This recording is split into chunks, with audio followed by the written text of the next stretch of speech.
Bonjour à tous, всем привет. Dans cette vidéo, je vais vous donner 3 conseils pour bien débuter en russe. Le premier conseil va concerner tout ce qui est en rapport avec le mental, c'est-à-dire votre état d'esprit par rapport à la langue.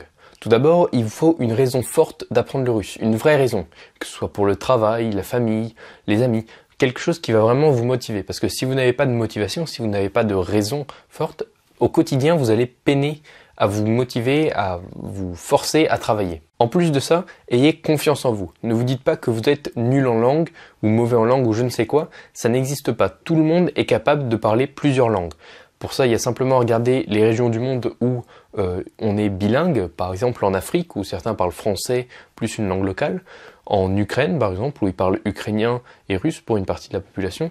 Bref, il y a plein de zones dans le monde où les personnes sont capables de parler plusieurs langues, et donc vous aussi, vous êtes capable de maîtriser une autre langue, le russe. Même si, je suis d'accord avec vous, on peut la considérer comme difficile, mais il faut quand même pas abuser non plus. Le russe n'est pas aussi éloigné du français que l'est par exemple le chinois. Mon deuxième conseil, donc là on rentre un peu plus dans le concret, c'est de commencer par apprendre l'alphabet. La toute première chose que vous devez faire, c'est apprendre l'alphabet russe. On l'appelle aussi l'alphabet cyrillique, même si l'alphabet russe c'est une partie, c'est une sous-catégorie de l'alphabet cyrillique, parce qu'il y en a plusieurs. Donc, sans rentrer dans les détails, c'est la première chose que vous allez devoir faire. Pour ça, je vous conseille de le séparer en 3 parties, apprendre d'abord les 11 premières lettres, puis les 11 suivantes, puis les 11 dernières.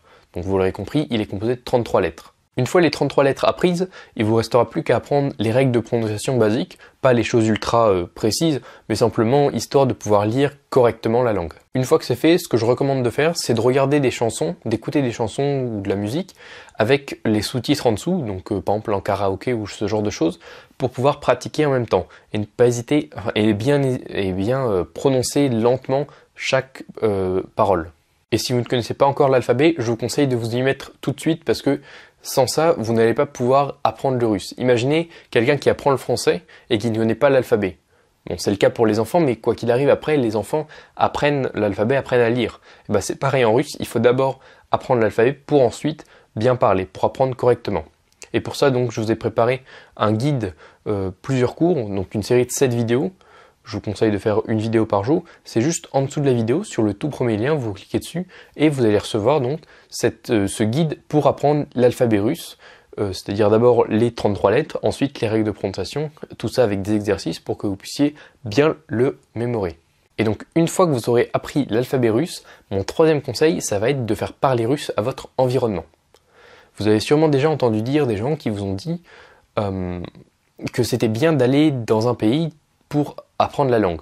Et c'est vrai que aller en Russie pendant 3-4 mois vous permettrait de progresser largement en russe. Bien entendu, le problème avec ça, c'est qu'il faut en avoir les moyens financiers et aussi au niveau du temps, ce qui n'est pas le cas de tout le monde, voire même d'une toute petite minorité. C'est pour ça que, au lieu d'aller voyager en Russie, ce qui est assez compliqué, je vous conseille plutôt de faire parler à votre environnement quotidien, c'est-à-dire que dès que vous allez ouvrir votre téléphone, vous allez avoir accès par exemple à des informations russes, aux médias russes. Dès que au lieu d'allumer la télé en rentrant chez vous, vous pouvez allumer l'ordinateur et regarder la télé russe en direct. Au lieu de regarder un film pour vous divertir, un film en français, regardez-le en russe. Pareil pour les séries, etc., etc. L'objectif, en fait, c'est que vous ayez un maximum de contact avec la langue. Dès que vous êtes dans le train et que vous voulez écouter de la musique, il faut que vous n'ayez pas le choix que des musiques russes. En fait, c'est comme ça qu'il faut que ça fonctionne. Plus vous serez en contact avec la langue, plus vous allez progresser. C'est logique. C'est pour ça d'ailleurs que quand on est en voyage dans un pays, on progresse nettement mieux. Et donc voilà, la vidéo est terminée. Si mes conseils vous ont aidé, je vous invite à cliquer sur le bouton juste en dessous « J'aime » pour me soutenir et pour m'indiquer que c'est une bonne vidéo qui vous a aidé. Si vous souhaitez recevoir plus de vidéos de ce genre, cliquez sur le bouton « S'abonner » juste en dessous.